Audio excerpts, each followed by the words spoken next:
नमस्कार साथियों, आप सभी को एक बार दीपावली की हार्दिक शुभकामनाएं। और आज मैं आप सबके लिए एक बहुत ही इम्पोर्टेंट वीडियो लेकर आया हूं। वीडियो इम्पोर्टेंट कैसे है, इसको जानने के लिए इस पूरे वीडियो को देखें। इसमें आज की इस वीडियो में इस तरह की आपको जानकारी दी जाएगी जो आज से पहले शायद ही किसी ने आपको बताई है। तो बहुत खास है आज का वीडियो, शुरू से लेकर लास्ट तक बने रहें, जिससे 99% आपकी जो समस्याएं हैं या जो आपकी क्या कह सकते हैं दिक्कतें हैं, उसके बारे में आपको समाधान मिल जाएगा, या आपके जो प्रश्न हैं वो प्रश्न कहीं न कहीं आज के इस वीडियो में उनका उत्तर आपको मिल जाएगा। तो आज हम बात करेंगे किसके बारे में? आज हम बात करेंगे राजस्थान गैर सरकारी शैक्षिक संस्थान मान्यता, सहायता, अनुदान और सेवा शर्तें आदि नियम 1993 की। बहुत जरूरी है इस अधिनियम को जानना, क्योंकि यही एक अधिनियम है जो हमारे निजी अध्यापकों के, निजी संचालकों के लिए और निजी विद्यालयों के लिए बना है। तो सबसे पहले शुरू करते हैं इस वीडियो को। तो इस वीडियो में सबसे पहले हम बात करेंगे इस संस्थान, इस नियम की, इस अधिनियम का पूरा नाम क्या है। इस अधिनियम का पूरा नाम है राजस्थान गैर सरकारी शैक्षिक संस्था मान्यता, सहायता, अनुदान और सेवा शर्तें आदि नियम 1993। क्या कहता है ये नियम? इस अधिनियम में कुछ चैप्टर्स हैं। कौन कौन से चैप्टर्स हैं और उन चैप्टर्स में क्या क्या बताया गया है?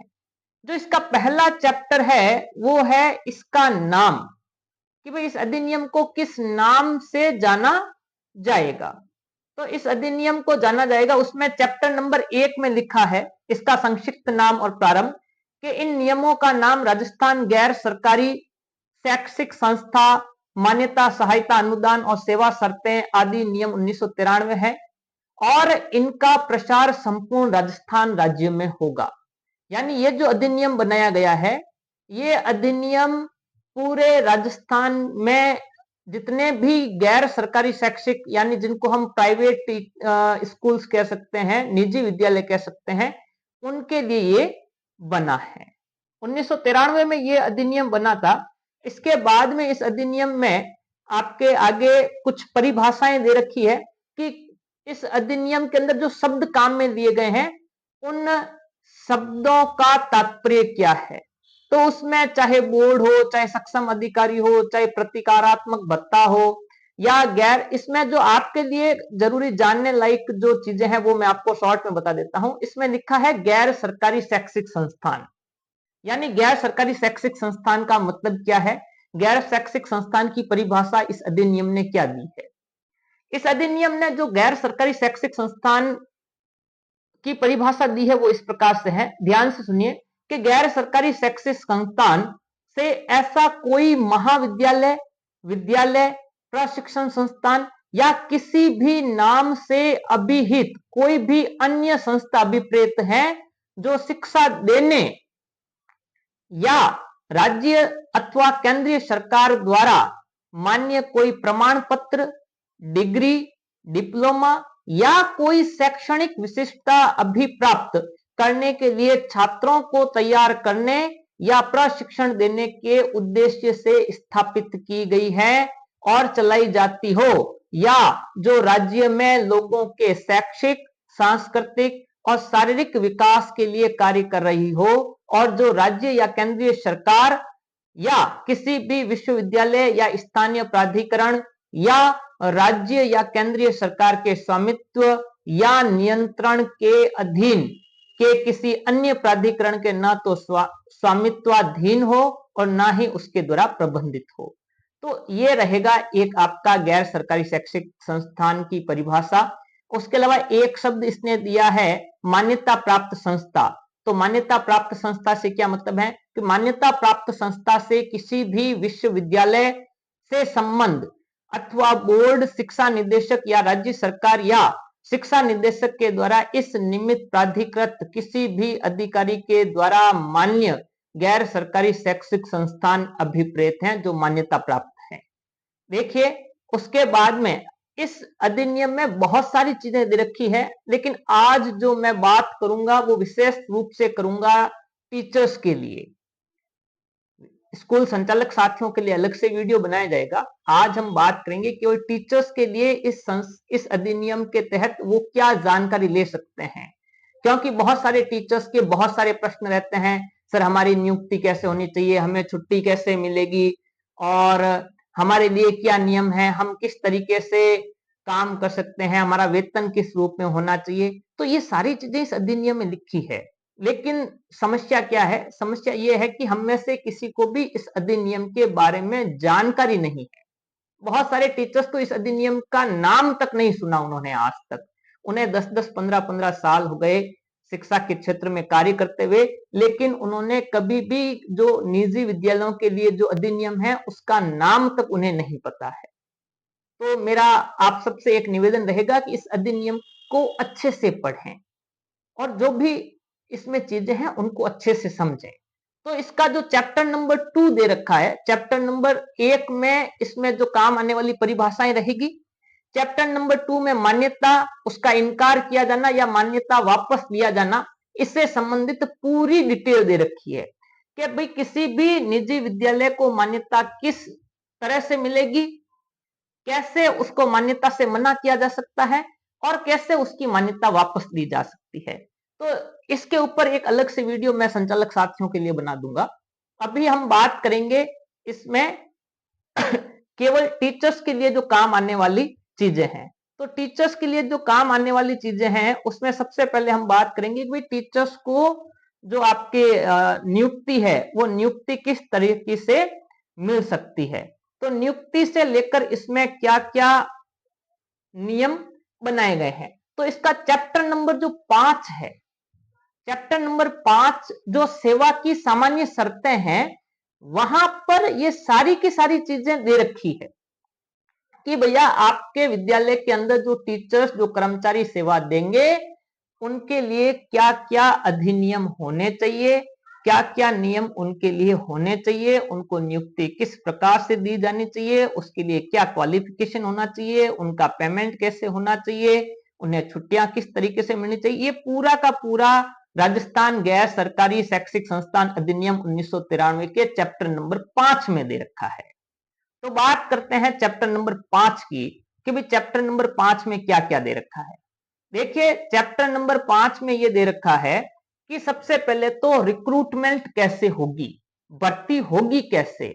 यानी कोई भी विद्यालय जब चलता है तो उसमें कुछ कर्मचारियों की भर्ती की जानी होती है, रिक्रूटमेंट की जानी होती है। तो रिक्रूटमेंट होगी कैसे? तो इसने इस अधिनियम में जो बातें दे रखी है रिक्रूटमेंट से संबंधित, वो बातें मैं आपके साथ में बताना चाहूंगा आपको कि सबसे पहले किसी भी मान्यता प्राप्त संस्थान में कर्मचारियों की भर्ती या तो किसी व्यापक प्रसार वाले स्थानीय दैनिक समाचार, जैसे अपने राजस्थान में राजस्थान पत्रिका चलता है, दैनिक भास्कर चलता है, या ऐसा कोई भी समाचार पत्र हो सकता है, और समाचार पत्र में खुला विज्ञापन देने के पश्चात या रोजगार कार्यालय द्वारा उपलब्ध कराए गए अभ्यर्थियों में से इसके नीचे विहित रीति से योग्यता के आधार पर की जाएगी। अब उसके लिए क्या क्या चीजें देनी चाहिए, यानी ये कह रहा है कि या तो रोजगार कार्यालय से अगर आपको कोई टीचर्स मिल रहा है, या फिर आप क्या करें, आपके वहां का कोई भी लोकल न्यूज़पेपर है जो ज्यादा वहां पे पब्लिश होता है, उस न्यूज़पेपर में आपको क्या करनी होगी, आपको एक विज्ञापन देना होगा, एक एडवर्टीजमेंट देना होगा। देखिए, समाचार पत्र में प्रकाशित किए जाने वाले विज्ञापन में निम्नलिखित ब्यौरा सम्मिलित किया जाएगा। अब अखबार में जो एड देना होता है ना, उसके भी कुछ नियम है। क्या नियम है कि उसमें क्या क्या चीजें एड में होनी चाहिए। तो एड में जो चीजें होनी चाहिए वो दे रखी है, पदों के नाम और संख्या, कि आपके यहाँ पे जो टीचर्स की भर्ती की जा रही है उसमें कितने टीचर्स की आप भर्ती निकाल रहे हैं, उस पोस्ट का नाम क्या है, भाई प्राइमरी टीचर है, सीनियर टीचर है, सेकेंडरी टीचर है ना, प्रिंसिपल है, जो भी है, और उसकी संख्या कितनी है, कितने आपको चाहिए। उसके अलावा अपेक्षित अर्हताएं, यानी उसके लिए एलिजिबिलिटी क्या होनी चाहिए, यानी उसके पास में क्या योग्यता होनी चाहिए, मिनिमम उसकी क्वालिफिकेशन क्या होनी चाहिए, वो भी उसमें आप बताएंगे। उसके अलावा वेतनमान, आप पेमेंट कितना देंगे उससे, वो पेमेंट भी उसमें लिखा हुआ होना चाहिए। और एक बिंदु उसमें दे रखा है अपेक्षित अनुभव की, आपको एक्सपीरियंस कितना चाहिए। और एक है अन्य अर्हताएं, यानी और आप उसमें क्या देखना चाहते हैं। और उसका जो छठा पॉइंट है, वो छठा पॉइंट है किसी विनिर्दिष्ट तारीख को न्यूनतम और अधिकतम आयु, यानी आप जो वैकेंसी निकाल रहे हैं उसके लिए न्यूनतम या अधिकतम आयु कितनी होनी चाहिए वो भी उसमें मेंशन हो। और अनुसूचित जाति अनुसूचित जनजाति के लिए आरक्षित पदों की संख्या कितनी है कितनी नहीं है, वो भी उसमें आप क्या करें, शामिल करें, है ना। यानी ये सारी चीजें आपके एड में होनी चाहिए, जो एड विद्यालय निकालता है। यानी टीचर की भर्ती करने का पहला नियम तो यह है कि स्कूल क्या करें, एड निकाले। और एड में भी ये सारी चीजें उन्हें क्या करनी चाहिए, मेंशन करनी चाहिए कि भैया ये एड में होना चाहिए। और उसके बाद में जो भी टीचर्स वहां पे आएगा तो उस एड को देख कर आएगा।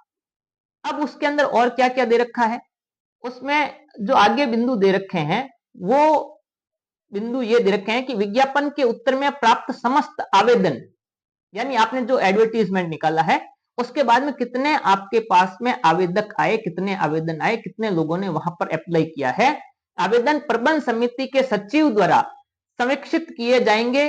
और जो पात्र अभ्यर्थियों की एक सूची तैयार करेगा और चयन समिति द्वारा साक्षात्कार दिए जाने के लिए उन्हें बुलाएगा। अब उसमें से शॉर्ट लिस्टेड होंगे जितने भी आपके क्या है, जिन लोगों ने वहां पर अप्लाई किया है, जिन लोगों ने आवेदन किया है, उसमें से जो विद्यालय का सचिव होगा वो उनको शॉर्ट लिस्टेड करेगा। और शॉर्ट लिस्टेड करने के बाद में जो चयन समिति है वो उन्हें क्या करेगी, अपने इंटरव्यू के लिए बुलाएगी। अब देखो चयन समिति में कौन कौन होगा कि सर चयन समिति में कौन बैठेगा, कौन उनका चयन करेगा। तो प्रबंध समिति के दो प्रतिनिधि, यानी जो स्कूल मैनेजमेंट कमेटी होती है एसएमसी, एसएमसी के दो मेंबर उसमें होने चाहिए। उसके अलावा संबंधित संस्था का प्रधान होना चाहिए कि वहां के डायरेक्टर कौन है वो होने चाहिए। और शिक्षा निदेशक द्वारा नाम निर्देशित एक अधिकारी, यानी जो शिक्षा निदेशक हैं आपके, जो डीओ सर वगैरह कोई भी है, उनके द्वारा कोई भी एक अधिकारी वहां पे नियुक्त किया जाता है। तो ये आपके क्या रहेंगे, प्रबंध समिति, सॉरी आपके जो चयन समिति के मेंबर रहेंगे, है ना। उसके अलावा महाविद्यालयों के लिए उक्त सदस्यों के अतिरिक्त अगर कॉलेज की वैकेंसी आ रही है तो अतिरिक्त प्रधानाचार्य के पद के चयन के मामले में संबंधित विश्वविद्यालय द्वारा नाम निर्देशित दो विशेषज्ञ शिक्षाविद और अन्य पद के मामले में एक शिक्षाविद और विशेषज्ञ भी चयन समिति में सम्मिलित होंगे, है ना। यानी उसके अंदर उनको भी क्या करना पड़ेगा, आपको आपके शामिल करना पड़ेगा जो शिक्षाविद होंगे, है ना। अब कौन कौन हो सकता है, उसमें बहुत सारे होंगे। अब देखिए सेवा के लिए सभी प्रवर्गों की सेवाएं अर्थात अध्यापक, लिपिक के वर्ग, चतुर्थ श्रेणी कर्मचारियों आदि के लिए सरकार द्वारा यथा अधिकथित आरक्षण नीति और अनुसूचित जाति और अनुसूचित जनजाति के अभ्यर्थियों की नियुक्ति के संबंध में समय समय पर जारी किए गए अनुदेशों का अनुसरण सहायता प्राप्त संस्थाओं द्वारा सदैव किया जाएगा। अब देखिए क्या क्या वहां पे है, तो देखिए इसमें सबसे पहले इन्होंने दे रखा है नियुक्तियों का अनुमोदन, कि भाई उनका अनुमोदन कैसे होगा। देखो इसमें एक चीज और लिखी है कि चयन समिति सभी अभ्यर्थियों का साक्षात्कार लेने के पश्चात, जो चयन समिति उसने इंटरव्यू ले लिया, अभ्यर्थियों का उन्हें योग्यता क्रम में रखते हुए पैनल तैयार करेगी। यानी आपका इंटरव्यू हुआ, इंटरव्यू होने के बाद में आपको कुछ मार्किंग वगैरह जो होगी उसके अनुसार आपको रैंकिंग मिलेगी, भाई इंटरव्यू में फर्स्ट कौन आया है, सेकंड कौन आया है, थर्ड कौन आया है, पूरा एक लिस्ट तैयार होगी। और नियुक्ति के लिए अपनी सिफारिश प्रबंध समिति को प्रस्तुत करेगी, जो मैनेजमेंट कमेटी है उसको दिखाएगी कि साहब हमारी तरफ से हमने इनको शॉर्ट लिस्टेड किया है, अब इसके अनुसार आप क्या करें, इन्हें लें। तो देखिए प्रबंध समिति चयन के एक पखवाड़े के भीतर निम्नलिखित परफॉर्मा में सूचना के सहित अपनी सिफारिश के साथ चयनित अभ्यर्थियों की सूची परिशिष्ट 9 में यथा निर्दिष्ट सक्षम प्राधिकारी को उसके अनुमोदन के लिए अग्रेषित करेगी। उसके बाद में क्या होगा कि जितनी भी वो आपके पैनल तैयार होगा, उस पैनल को एसएमसी के साथ में रखा जाएगा और वो एसएमसी क्या करेगी, उसमें से आपके टीचर्स को बुलाएगी। ठीक है, उसके बाद में देखिए जो अपने लिए इंपॉर्टेंट चीजें हैं वो मैं आज सारी आपको, अब देखो इसमें एक पॉइंट दे रखा है परिवीक्षा काल, जिसको हम सामान्यतः प्रोबेशन पीरियड कहते हैं, है ना। तो प्रोबेशन पीरियड, जैसे सरकारी कर्म सेवा में अगर कोई भी कर्मचारी जाता है तो उसका प्रोबेशन पीरियड होता है 2 साल का। तो निजी संस्थाओं में भी इस तरह का प्रोबेशन पीरियड होता है ना। तो प्रोबेशन पीरियड कितना रहेगा, तो देखिए संस्था में नियुक्त सभी व्यक्तियों को 1 वर्ष की कालावधि के लिए परिवीक्षा पर रखा जाएगा, यानी उन्हें 1 साल तक प्रोबेशन पीरियड में रखा जाता है। अब आप कहोगे साहब हम तो 1 साल भी नहीं रहते हैं, वो उस लिए नहीं रहते क्योंकि आपकी नियुक्ति इस पूरी प्रक्रिया के तहत नहीं हुई है। इस प्रक्रिया के तहत नियुक्ति होने के बाद में उसका मतलब यह है कि आपको परमानेंट यहां पर नियुक्ति मिली है एक तरीके से इस संस्था में, और लंबे समय तक आप क्या रहेंगे, इस संस्था के साथ में रहेंगे। तो 1 साल का आपका प्रोबेशन पीरियड होगा। उसके बाद में ये कह रहा है कि यदि परिवीक्षा की कालावधि के दौरान या अंत में प्रबंध समिति को किसी भी समय यह प्रतीत होता है कि कर्मचारी ने अपने अवसरों का पर्याप्त उपयोग नहीं किया है या संतोषप्रद सेवा देने में विफल रहा है, यानी उसने अच्छे से काम नहीं किया है, तो प्रबंध समिति नियुक्ति का अनुमोदन करने के लिए सक्षम प्राधिकारी के पूर्व अनुमोदन से उसे सेवान्मुक्त कर सकेगी या हटा सकेगी। यही कारण है आपको हटाने का, है ना, क्योंकि ये नियमों के तहत कहा गया है कि जिसको हम नियुक्त कर रहे हैं अगर 1 साल के भीतर उसकी सेवाएं संतोषजनक नहीं है तो आपको वहां से हटाया जा सकता है। ये भी इसके अंदर मेंशन कर रखा है सेवा नियमावली में। तो 1 साल तक तो वैसे ही नहीं रखते, है ना, और अगर किसी की इस तरह से नियुक्ति हो जाती है उसके बाद में भी अगर 1 साल तक आपकी सेवाओं से संतुष्ट नहीं है तो वो आपको हटा सकते हैं। ये भी इस नियम में दे रखा है। अब देखिए आगे ये क्या कह रहा है, आगे ये कह रहा है कि नियम 30 के अधीन परिवीक्षा पर रखे गए किसी व्यक्ति की परिवीक्षा कालावधि की समाप्ति पर उसकी नियुक्ति में पुष्ट कर दिया जाएगा, यानी कोई भी व्यक्ति अगर 1 साल के बाद में वहां पे कार्य कर रहा है यानी उसको कंटिन्यू किया गया तो उसकी नियुक्ति वहां पे हो जाती है। संस्था के कर्मचारियों के कार्य के मापमान वही होंगे जो सरकारी शैक्षिक संस्थाओं में के कर्मचारियों के वैसे ही प्रवर्ग के लिए विहित हैं, यानी प्राइवेट इंस्टीट्यूशन में काम करने वाले प्राइवेट टीचर्स के लिए भी नियम वही हैं, काम करने के मापक वही हैं जो सरकारी शिक्षकों के लिए हैं, यानी जितना काम सरकारी शिक्षकों को करना होता है, जितने टाइम उनको रुकना होता है, जब उन्हें आना होता है वह के वो नियम आपको भी मानने पड़ेंगे। ये भी आप विशेष तौर से ध्यान रखें कि सरकारी कर्मचारियों के जितना ही काम आपको भी करना पड़ेगा और उतने नियम आपको भी मानने पड़ेंगे। अब देखो आगे ये एक बिंदु और दे रहा है कि अत्यावश्यक अस्थायी नियुक्ति, यानी संस्था में कोई भी रिक्ति जो इन नियमों में अधिकथित प्रक्रिया द्वारा तुरंत नहीं भरी जा सके, यानी कोई ऐसा के तहत भी क्या नहीं हुआ है कि उसमें पोस्टिंग नहीं हुई है, उसमें कोई योग्य अभ्यर्थी उन्हें नहीं मिला है, तो चयन समिति द्वारा 6 महीने से अनाधिक की कालावधि के लिए अत्यावश्यक अस्थायी नियुक्ति करके भरी जा सकेगी। यानी जो चयन समिति है वो किसी भी व्यक्ति को 6 महीने के लिए एक अस्थायी नियुक्ति देकर भी उसको क्या कर सकेगी। अब देखिए आगे आगे जो बिंदु है वो बड़े इंपॉर्टेंट बिंदु है। बिंदु है अगला वेतन और भत्ते, भत्ते कितने मिलेंगे, कि सहायता प्राप्त शैक्षिक भत्ते सरकारी शैक्षिक संस्थाओं में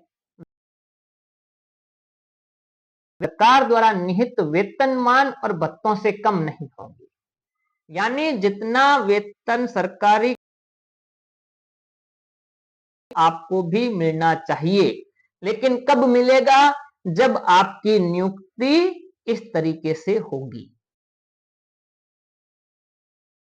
नहीं मिलेगा साहब, क्योंकि आपकी नियुक्ति नहीं हुई है, और अगर नियुक्ति हुई भी है तो वो इस नियमों के तहत नहीं हुई। और जब तक इस तरह से नियुक्ति नहीं होगी तब तरह से आपको इस तरह के कोई भी फायदे नहीं मिलेंगे। उसका महंगाई भत्ता है, गृह किराया भत्ता है और शहरी क्षतिपूर्ति भत्ता है। ये तीनों के तीनों जो आपके अलाउंसेस हैं, जो डीए जिसको आप कहते हैं, अखबारों में डेली पढ़ते हैं साहब सरकारी कर्मचारियों का डीए इतने बड़ा है, तो डायरेंस अलाउंसेस जो है डीए, उसके अलावा एचआरए हाउस रेंट अलाउंसेस भी उसके अंदर शामिल हैं। अब देना कैसे होगा इसको? वेतन तय हो गया, सब कुछ भत्ते वगैरह भी मिल रहे हैं, इसको देने का तरीका क्या है? तो इसमें सीधा सा लिखा है वेतन और भत्तों का संदाय, कि कैसे पेमेंट ऑफ पे एंड अलाउंसेस कैसे दिए जाएंगे। स्पष्ट लिखा, वेतन और भत्तों का संदाय केवल पाने वाले जो वेतन के खाते में देय चेक से किया जाएगा। किससे किया जाएगा? चेक रहने पर इस खाते से किया गया वह सहायता अनुदान के लिए अनुज्ञात नहीं किया जाएगा, है ना। यानी होगा वो वेतन केवल और केवल चेक के द्वारा देना होगा। ये भी इसमें क्लियर लिखा हुआ है कि आपको जो वेतन है वो चेक के द्वारा देना है। के 15वें दिन के अवसान से पूर्व या ऐसे पूर्ववर्ती दिन को किया जाएगा जो राज्य सरकार सामान्य या विशेष आदेश से निर्दिष्ट करें। यह बड़ा इंपॉर्टेंट बिंदु, महीने की 15 तारीख से पहले पहले दिया जाना है। स्पष्ट निर्देश इसमें दे रखा है कि वेतन हमेशा आपको कर्मचारियों को जो वेतन पहले पहले दिया जाना चाहिए, अगले महीने की 15 तारीख से। 1-2 तारीख को आप भी नहीं मांगे, नियम में ही नहीं है। 15 तारीख बता दी, अरे भैया 15 तारीख वो अपनी जगह सही है, ये भी ध्यान रखें। नियमों के तहत 15 तारीख तक है, 15 तारीख के बाद में नहीं कर सकते, लेकिन 15 तारीख तक तो वो कर सकते हैं, ठीक है। संस्थान अधिनियम 1993 में लिखा गया है। अब देखिए आगे इसमें और क्या दे रखा है। देखिए उसके बाद में अधिनियम की धारा के अधीन और अपील के लिए प्रक्रिया, है ना। यानी किस तरह से जांच वगैरह कैसे होगी, अपील कैसे होगी।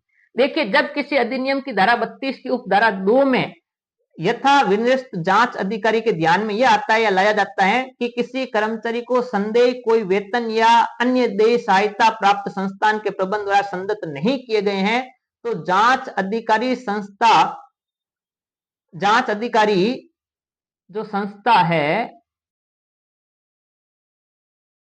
संस्था के सचिव और उस कर्मचारी को सुनवाई का और मौखिक या दस्तावेजी साक्ष्य यदि कोई हो पेश करने के लिए युक्त अवसर दिए जाएंगे।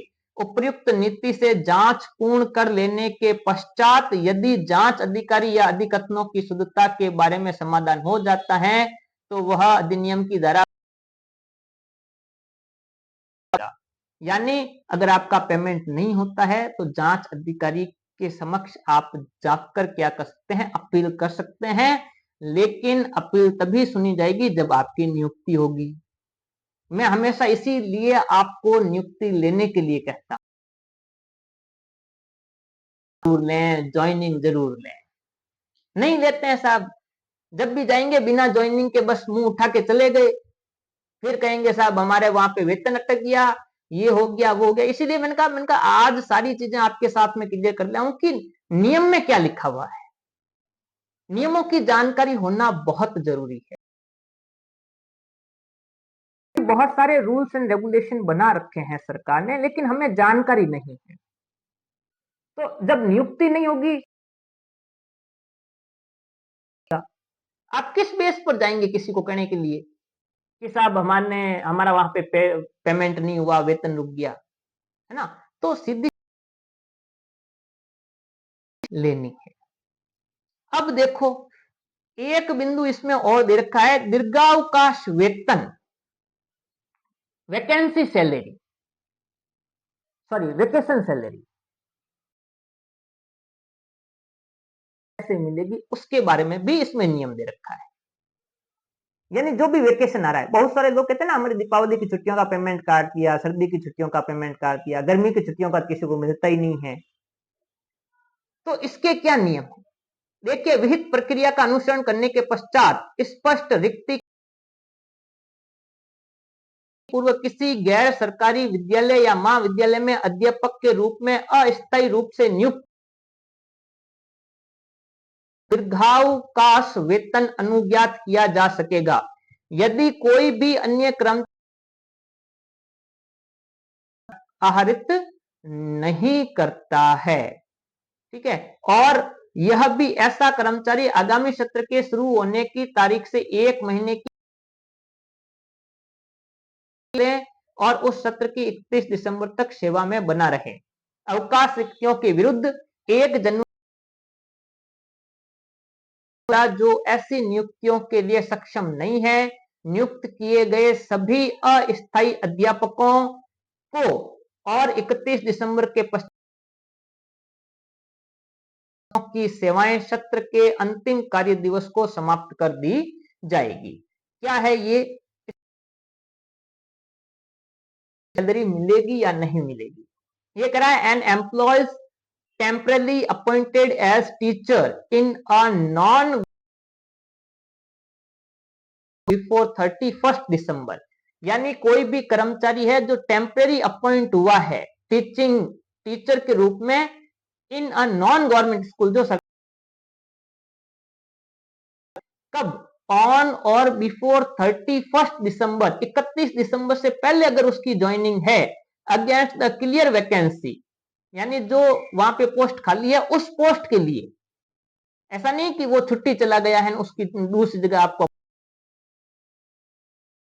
छुट्टी चला जाता है ना, तो उसकी जगह कॉन्टेक्ट बेस पर वो टीचर बुलाते हैं। मैं इस तरह से केंद्रीय विद्यालय में जब छुट्टी चला जाता है तो उसकी जगह पर नया टीचर बुलाया जाता है जो अस्थायी होता है, लेकिन जिसकी प्रॉपर नियुक्ति के बाद में आप छुट्टी चले जाते हैं तो आपकी जगह किसी टीचर को टेम्परेरी बेस पे बुलाया जा सकता है। उसी तरीके से करा है कि अगर कोई टीचर अपॉइंट नहीं हुआ है, पूरी की पूरी पोस्ट खाली है और उस पोस्ट हुई है after following the prescribed procedure, जो प्रेस्क्राइब्ड प्रोसीजर है उस प्रोसीजर को देखते हुए may be allowed vacation salary, तो उसे provide no other employee drawn vacation salary against the same post, यानी उस पोस्ट के लिए कोई दूसरा कर्मचारी उस सैलरी को नहीं ले रहा है। अब आपको गर्मी की छुट्टियों का पेमेंट क्यों नहीं कहता है साहब, गर्मी की छुट्टियों का वेतन नहीं मिलता है? अरे कहां से मिलेगा, ज्वाइनिंग नहीं है। नंबर दूसरी, अब ज्वाइनिंग किसकी है, तो किसी न किसी व्यक्ति की तो वहां पे ज्वाइनिंग हो तो रखी होगी, कागजों में कोई और काम कर रहा है, आप तो टेम्परेरी बेस पे हैं, वहां आपके पास में इस तरह की प्रक्रिया है, इस तरह की प्रक्रिया अपनाती है स्कूल, लेकिन वहां पे नियुक्ति किसको मिलती है, जो उनके चहेते होते हैं, जो उनके तो वहां पे इस तरह से अपॉइंट कर रखा है। तो अगर आप अपील भी करते हैं कि हमें क्या करें कि गर्मी की छुट्टियों का वेतन दे, नहीं मिलेगा, क्योंकि उस पोस्ट पर पहले से वो व्यक्ति कार्यरत है। अगर आप अपील भी करेंगे तो ये कह देंगे साहब हमारा तो वो व्यक्ति बीमार था, उसने इतने दिन की छुट्टी दे रखी थी, तो उस छुट्टी के बदले में हमने तो इनको बुलाया था, इसलिए इनको नहीं मिल सकती, पेमेंट नहीं मिलेगा। ठीक है, तो स्पष्ट लिखा हुआ है उस छुट्टियों का वेतन किसी और को, क्योंकि जिनकी नियुक्ति हो रखी है उनको पूरे साल का वेतन देना पड़ता है, ये भी एक ध्यान रखें। इस तरह से अगर आपकी नियुक्ति होती है तो उस नियुक्ति पर आपको पूरे साल 12 महीने वेतन देना पड़ेगा। लेकिन वो तो क्यों नहीं मिलेगा गर्मी की छुट्टियों का वेतन? क्योंकि वहां पे कोई न कोई टीचर पहले से गर्मी की छुट्टियों का वेतन ले रहा है। कौन ले रहा है आपको भी नहीं पता है, वो कागजों में है, वो ऑफिस का काम है, वो ऑफिस में ही पता चलेगा। जिसकी नियुक्ति हो रखी है वो लेगा बेचारा, ठीक है। तो and provided further his duty within a period of 1 month from the date of opening of next session and remains in service up to 31st December। तो ये आपकी छुट्टियों का रहेगा। उसके बाद में कुछ नियम और दे रखे हैं। निलंबन, ध्यान रखें, जा सकता है, उसको निलंबित कैसे कर सकते हैं? वैसे बहुत सारे कारण हैं जो नियमों के तहत हैं। देखिए क्या क्या नियम दे रखे हैं निलंबन। देखिए प्रबंध समिति किसी कर्मचारी को वहां निलंबित कर सकेगी, कहां कहां पर निलंबित? विरुद्ध अनुशासनात्मक कार्रवाई अनुज्ञात है या लंबित है, यानी उसके खिलाफ कोई भी कार्रवाई अगर लंबित है, चल रहा है, तो उस समय वो आपको हटा सकती है। या उसके विरुद्ध किसी या विचारण के अधीन है, यानी उस व्यक्ति के खिलाफ कंडीशन में आपको वहां से हटाया जा सकेगा। नंबर 2 पॉइंट, अधिक आरोप पर या अन्यथा 48 घंटे से अधिक की कालावधि कहीं पे अरेस्ट कर लिया है पुलिस स्टेशन में और आपको किस पे रखा है? रिमांड पर रखा है ना, तो निलंबित किया जा सकता है, आपकी सेवाएं समाप्त की जा सकती है। जहां किसी कर्मचारी पर अधिरोपित अपील में अप्राप्त कर दी जाती है, वहां उसके निलंबन का आदेश की तारीख को और उससे प्रवर्त रहेगा, है ना। उसके बाद में और क्या क्या है? अब निम्नलिखित संदेहों का हकदार होगा। अगर तो सस्पेंड किया जा रहा है तो उसको क्या क्या मिलना चाहिए? एक तो हटाया जाना, सर्विस खत्म करना, डिसमिसल ऑफ सर्विस, रिमूवल, निलंबन है। तो जब उसको सस्पेंड किया जाता है,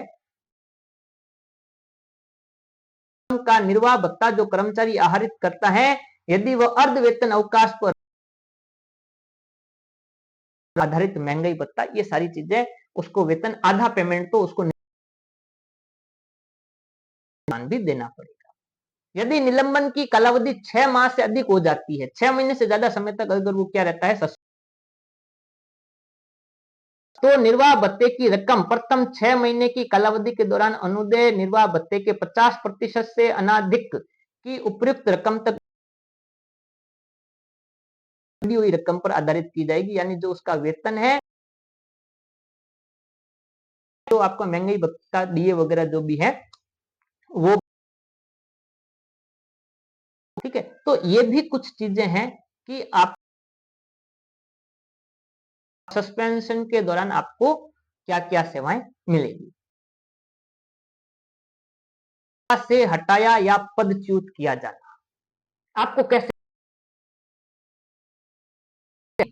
वैसे आपके पास खूब सारे, आपने भी देखे होंगे अपने जीवन में कि बहुत सारी चीजें आप, लेकिन जिसने सही तरीके से नियुक्ति ली है उसको भी कैसे हटाया जा सकता है? वो सही रूप से नियुक्त किसी कर्मचारी की सेवाएं कम से कम 1 महीने का वेतन देकर प्रबंध द्वारा इस लाइन को गौर से सुने, फिर से सुने, एक बार रिपीट कर रहा हूं है। तो देखिए 6 महीने के लिए अस्थायी रूप से रूप से आपको नियुक्त किया गया है ना। एक तो आपको वैकेंसी परमानेंट के लिए क्या किया गया है, आपको उस कंडीशन में भी आपको 1 महीने का नोटिस पीरियड, 1 महीने के बाद हटाएंगे। और अगर आपको 1 महीने का वेतन दिया जाना पड़ेगा।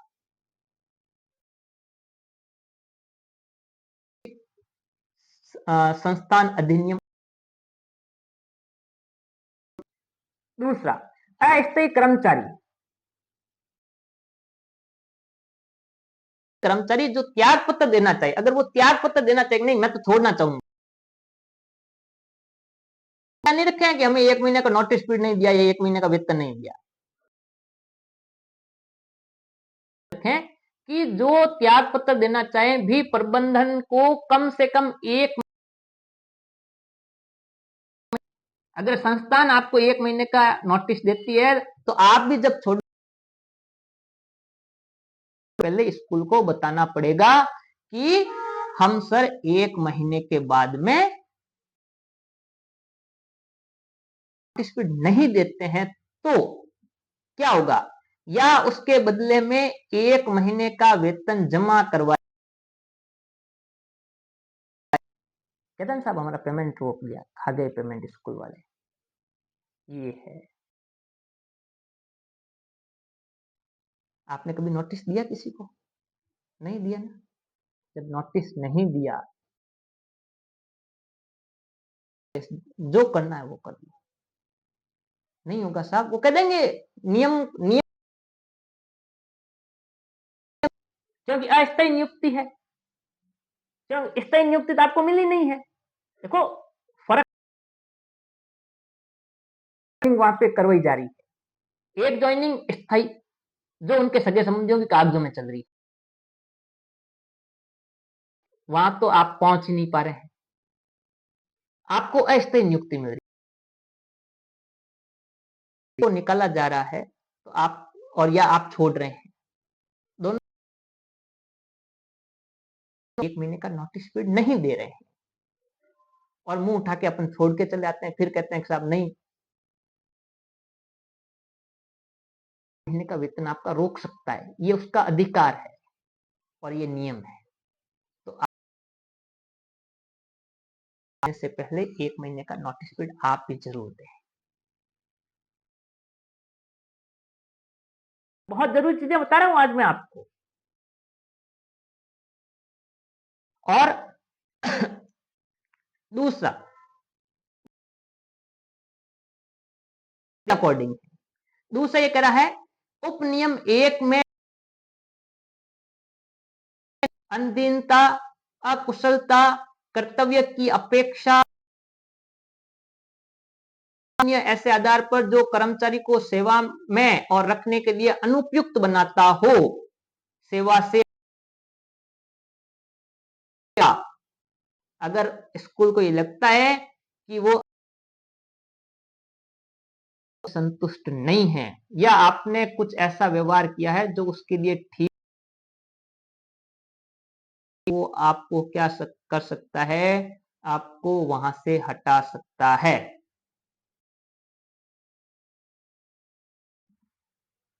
ठीक है, लेकिन ऐसा नहीं कि आपको कह दिया मुंह से, ऐसा नहीं हो सकता, उसके लिए भी पूरा एक क्या प्रोसीजर है देखिए। किंतु किसी कर्मचारी को हटाए या पदच्युत किए जाने के लिए क्या प्रक्रिया अपनाई जाएगी, कर्मचारी के विरुद्ध प्रबंध अभिकथनों की प्रारंभिक जांच की जाएगी। पहले तो आपके ऊपर जो आरोप लगे हैं उसकी जांच होगी, प्रारंभिक जांच, कर्मचारी को अभिकथनों के वितरण सहित आरोप इश्यू किया जाएगा कि साहब हम आपकी ये शिकायत है, इसके बेस पे हमने ये कमेटी बिठाई थी और गई है, और उससे युक्त समय के भीतर प्रत्युत्तर प्रस्तुत किया जाएगा। आपको जो नोटिस जारी हो रहा है, पहले उसको नोटिस जारी होगा, नोटिस आप इसके बारे में क्या कहना चाहते हैं। उसके बाद में प्रारंभिक जो दोनों साइड के जो भी जवाब मिलेंगे कर लेने के पश्चात यदि प्रबंध समिति की यह राय हो कि विस्तृत जांच की जाए तो उसके द्वारा 3 सदस्यों की एक समिति गठित की जाएगी, निर्देशित भी सम्मिलित किया जाएगा, शिक्षा अधिकारी के द्वारा जाएगा, वो भी उस प्रबंध समिति, उस जांच कमेटी के अंदर उसको शामिल किया जाएगा, उसको भी सम्मिलित किया जाएगा। और ऐसी जांच तो सुनवाई का और लिखित कथन और साथ ही सूचक साक्ष्य का युक्त अवसर भी दिया जाएगा। यानी कर्मचारी के ऊपर जो आरोप लगे हैं साबित करने के लिए, उस आरोप से बरी होने के लिए भी कर्मचारी को समय पर क्या किया जाएगा, आपके गलत है और वो अपने साक्ष्य प्रस्तुत कर सकता है उसको लेकर। उसके बाद में यदि को ध्यान में रखते हुए यह राय हो कि कर्मचारी को सेवा से हटाया या पदच्युत किया जाना है, कि भाई प्रबंध समिति ने तो दे दी, फिर जांच नहीं, इसको तो हटाना ही है, तो क्या होगा, कर्मचारी को जांच समिति की जो प्रति है वो कर्मचारी को दी जाएगी कि साहब ये हमारी प्रक्रिया है और ये आप दीजिए। हटाने या पदच्युत किए जाने की शक्ति का कथन कर ऐसा अभ्यावेदन प्रस्तुत करने की अपेक्षा करेगी जो वह प्रस्तावित साक्षी पर अभिलेख और साक्ष्य ही ऊपर खंड के अधीन दिए गए नोट अभ्यावेदन यदि कोई हो, प्रबंध समिति द्वारा शिक्षा निदेशक या उसके द्वारा इस निमित्त प्राधिकृत किसी अधिकारी, यानी कुछ नहीं है, आपको एक नोटिस जारी कर दिया जाएगा और उसके बाद में आप होंगे, फ्री हो जाएंगे। ठीक है, लेकिन किसको नहीं हटाया जा सकता, ये भी लिखा गया है,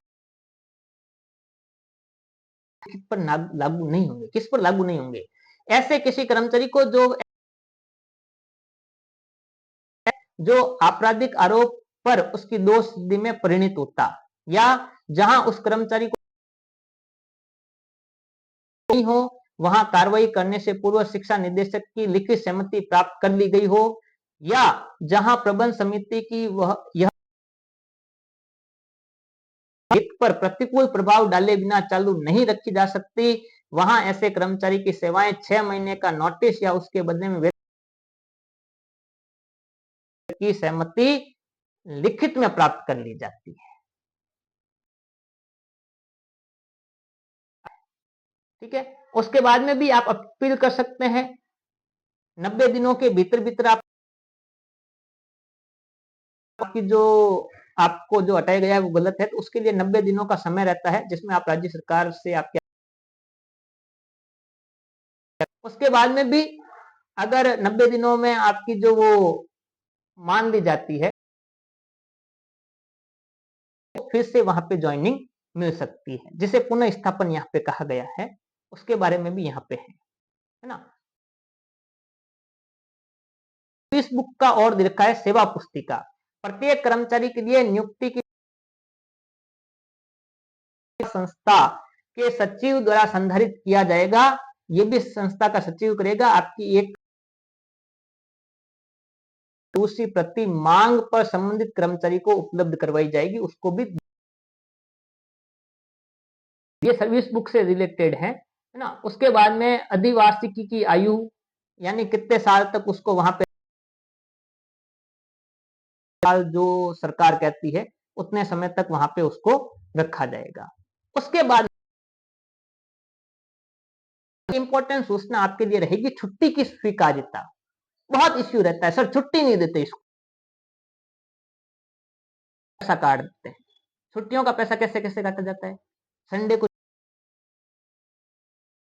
तो आपने छुट्टी ली या मंडे को छुट्टी,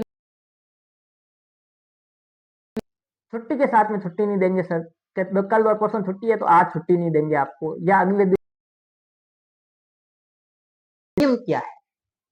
क्या छुट्टी के साथ में छुट्टी दी जा सकती है? क्या उसका वेतन कटना चाहिए? नहीं चाहिए। ये सारी चीज, तो ये देखें कि क्या है। देखिए छुट्टी से छुट्टी की सामान्य शर्तें क्या है? देखिए छुट्टी की सामान्य शर्तें हैं, नंबर एक चीज ध्यान रखें, है ना, छुट्टी किससे अर्जित होगी? केवल वर्जन में आपको बता दूं, है ना, लीव इज आपको अपनी ड्यूटी से ही मिलेगी, है ना।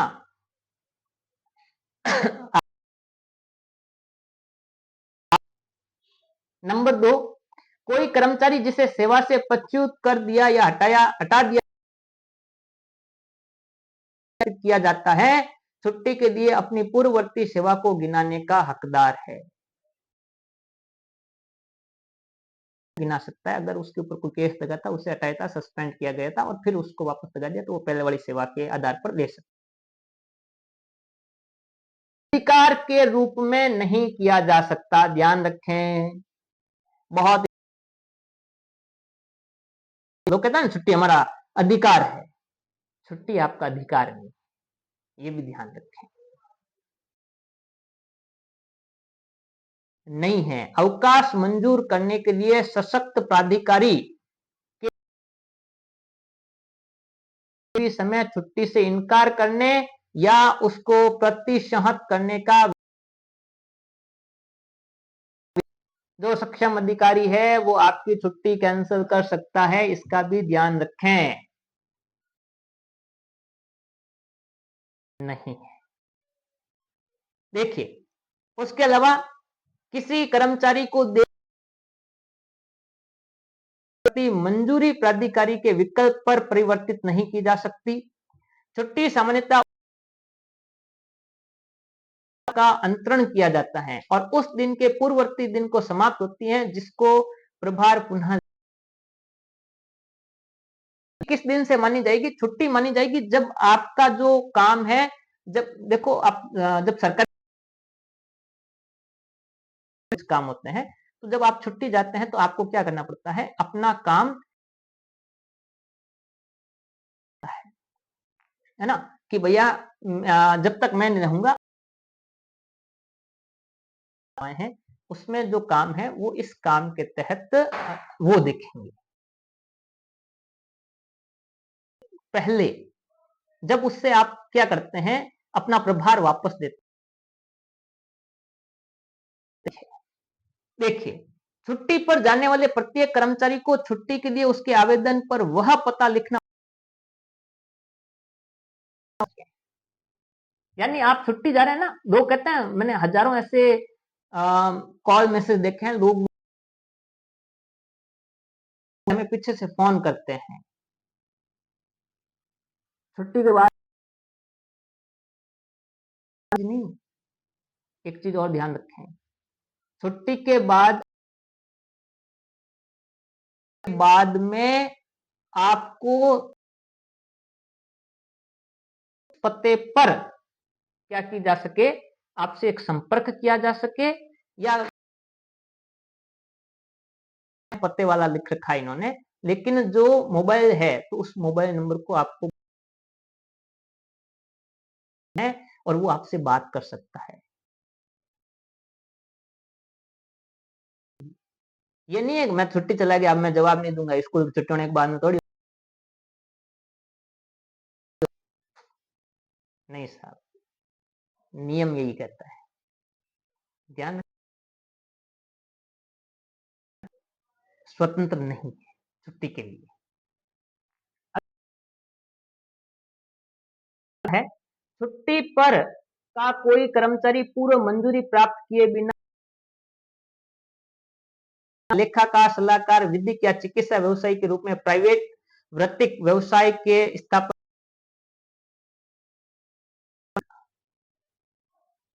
यानी छुट्टी के दौरान छुट्टी या उसके विस्तार के लिए आवेदन, ऐसी छुट्टी या विस्तार को मंजूर करने के लिए अधिकारी है उसको आप ये कहें कि मेरी छुट्टी को बढ़ाया जाना चाहिए तो वो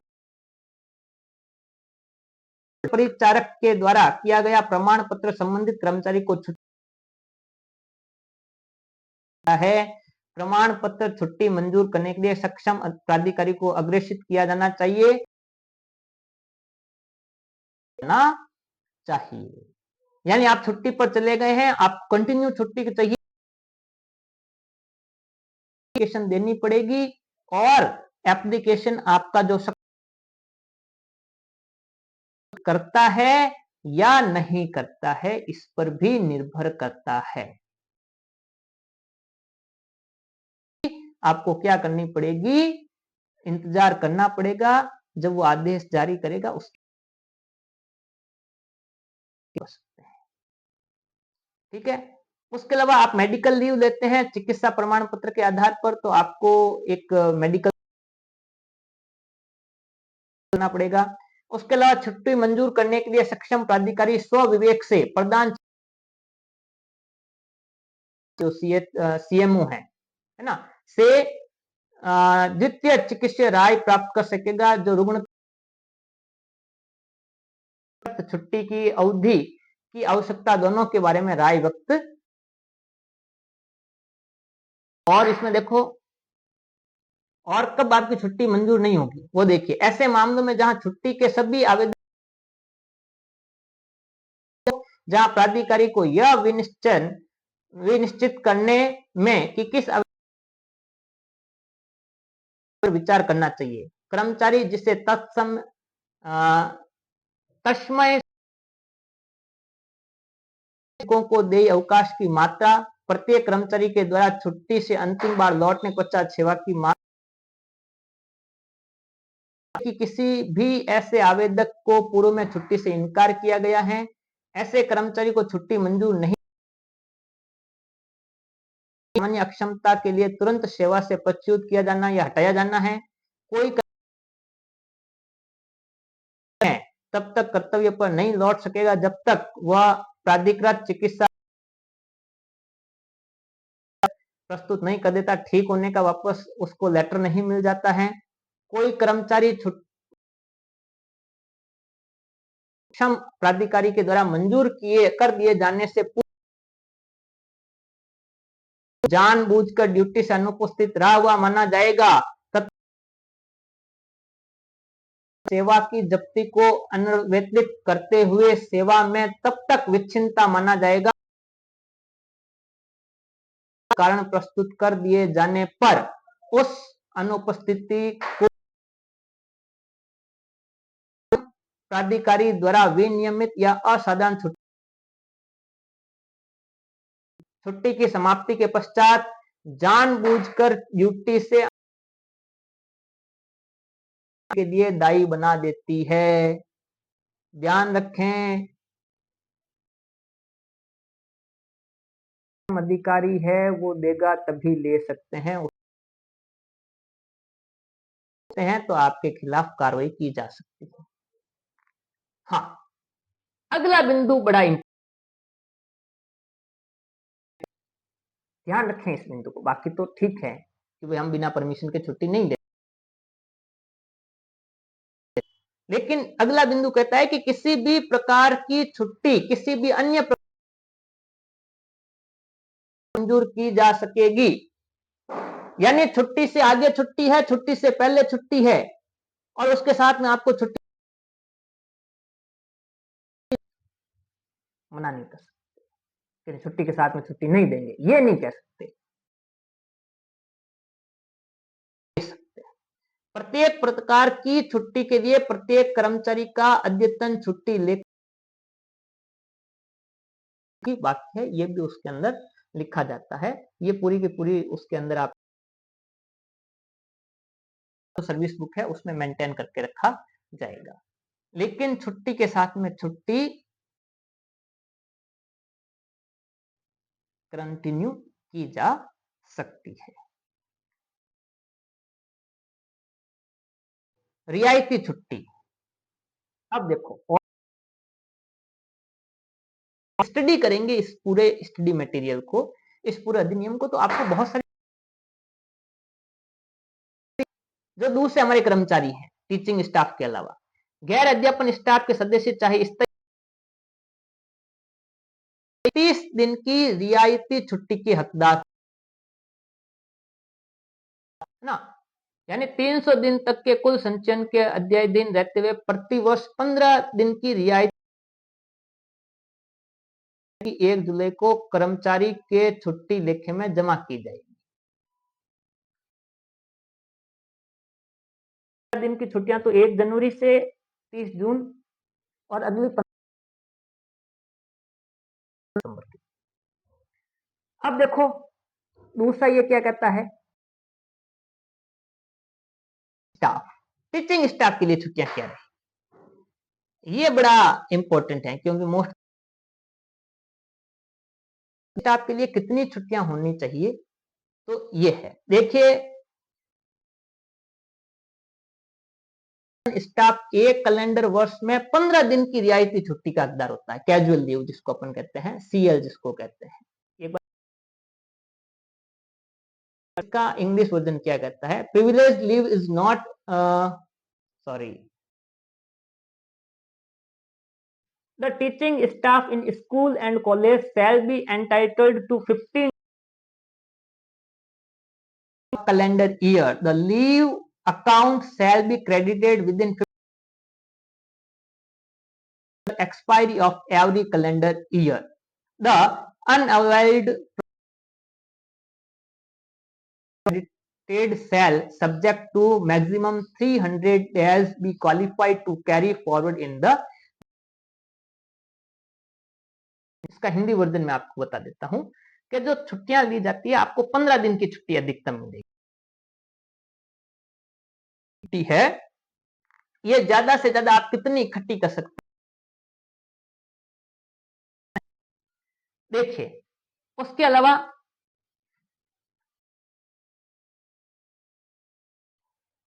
एक देखो किसी कैलेंडर वर्ष के दौरान नियुक्त किए गए अध्यापन स्टाफ को ऊपर खंड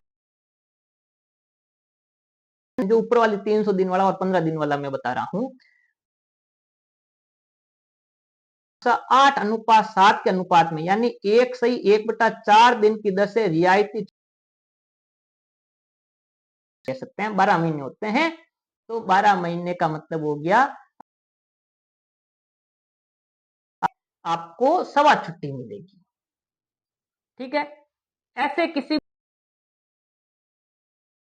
उपभोग करने सॉरी हाँ निवारित किया जाता है ऐसे कर्मचारी को अनुदेश जो नहीं दिए गए दीर्घावकाश के दिनों की अलावा और आपके लिए इसमें काम की चीजें हैं परिवर्तित छुट्टी आधे से अधिक की परिवर्तित छुट्टी स्थायी दिन रहते हुए किसी प्राधिकृत चिकित्सा परिचारक के प्रमाण पत्र मंजूरी की जा सकती है। आपको कैसे मिलेगी वो सारा इसमें दे रखा है। उसके अलावा असाधारण छुट्टियां वगैरह हैं, छुट्टी ये सारी चीजें इसके अंदर आप कितनी छुट्टी दे सकते हैं। लेडीज उनको आपके मैटरनिटी लीव मिलती है 120 दिन की वो क्या कर सकती है मैटरनिटी लीव ले सकती है, यानी जो प्रसूति अवकाश जिसको अपन कहते हैं।